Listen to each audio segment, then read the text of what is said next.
I remember turning in the paper to whatever teacher that was there to collect them, and they're like, "You finished?" I said, "Yeah, it was no problem," And I just walked out. I knew it was a joke. Can I see the test scores? I have a negative score in math. I look back and I go, oh, this was kind of a spirit decision.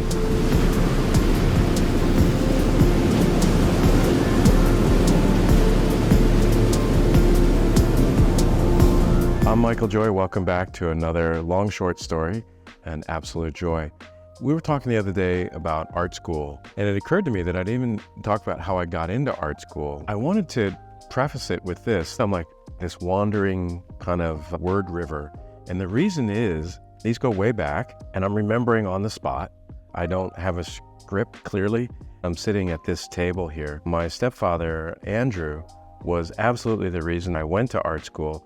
And here I am, after his death, sitting at his old desk. I always used to just see him sitting at the desk paying bills, but I get to use the desk for something more enjoyable. So it goes back to high school, where most kids are planning their college education. I was not. I was determined to hop rail trains and things like that. It was just ridiculous. I was determined not to go to college because I had such a distaste for the educational system in high school, to the point where I didn't even march in my graduation. Graduation came and went. It was nothing to me. Afterwards, I started a job in Cave Creek, which I've told some stories about. And I think my parents were really worried what I was going to do next. At the time, I had worked a summer with my sister and her future husband as a photographer. And so I worked with them one summer, and I started to like photography. Andy said to me one time, "Why don't you study photography at the Art Institute?" He had been an alumni at the Art Institute. I didn't really know much about that part of his life. What that entailed is that I would move with him to live with him in the summer, because he would draw in the summers and I would go to school. And the idea was I would see what it's like and then maybe go from there. So I went as a student at large. You don't have to really do any applications or anything. You just enroll in a class. Well, I got there, I was 19, I think, and Andy was fresh to being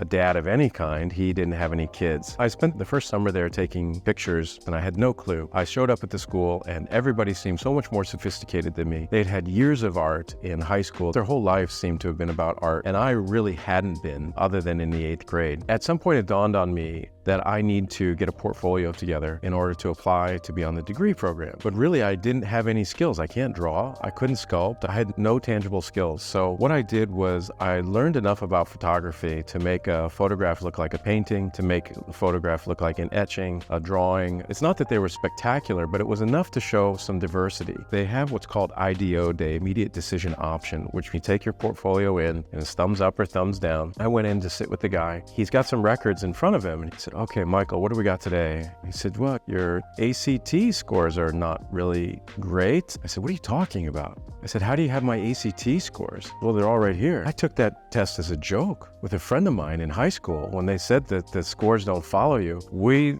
sat down in the auditorium and finished this test first and make everybody else insecure. We sat down and just filled out any answers. And I remember turning in the paper to whatever teacher that was there to collect them. And they're like, "You finished?" I said, "Yeah, it was no problem." And I just walked out. I knew it was a joke. We used to have jokes like this in high school, where I remember going into a bookstore with my friend. This was when bookstores were a thing in the mall. And I would go up to the ask a question part of the store, whatever the information. And I'd been to this bookstore many times. And so this was the joke. I'd look at the girl and I'd say, "Can you tell me where the psychic and occult section is?" And before she would answer, I would go, "Thank you very much." And then I would walk towards it. It was great. And so I remember when I walked out of the bookstore one time and the girl was like, and I went over to her, I'm like, no, it's a joke. We're just messing with you. She's like, "Oh, I got it." So I was a little mischievous as a kid. Anyways, back to this IDO. I'm saying, "Can I see the test scores? I have a negative score in math." He laughs and he goes, "I didn't know that was possible." And I said, "Look, the test was a joke. You heard my story. Does it really matter to you?" He said, "Nah." He said, "Let's look at the portfolio." Okay. "Well, you're in." And I was like, "Well, that was easy." And he said, "I can make it difficult if you would like." No, I'll go with easy. Thank you. He goes, "It's my last day on the job. You're my last interview. Why not?" I got into art school unqualified. I think all schools look at people as a paycheck, right? I wasn't asking for a scholarship. I hadn't applied. I didn't associate how the program would influence my life or my decisions, or have any thought about the experience of going to art school. Later, I thought someone could have said no, and my portfolio was rubbish. What would have happened if someone had said no? It was one of those moments that was so like a leaf in the wind. Does the leaf land in the fire? Does it land on the water and go down? I felt that much at the mercy. And I think at that point, my conscious self was not really making the decisions. I look back and I go, oh, this was kind of a spirit decision I wasn't conscious of. But nonetheless, I enrolled in school and many wonderful things happened, many frustrating things happened. But the one story I'll talk about my stepfather Andy is that I was a junior before he even asked me, what year are you? How much more do you have to go? And I tell that because it was an instance where he did not pressure me at all. He pressured me to finish school, but he didn't pressure me at what rate. And maybe Andy recognized at some point I was very close to wandering the rail tracks, as I mentioned. My only backup plan was I wanted to learn how to drive large construction equipment. That was going to be my career choice. And even to this day, I think I would be okay with it.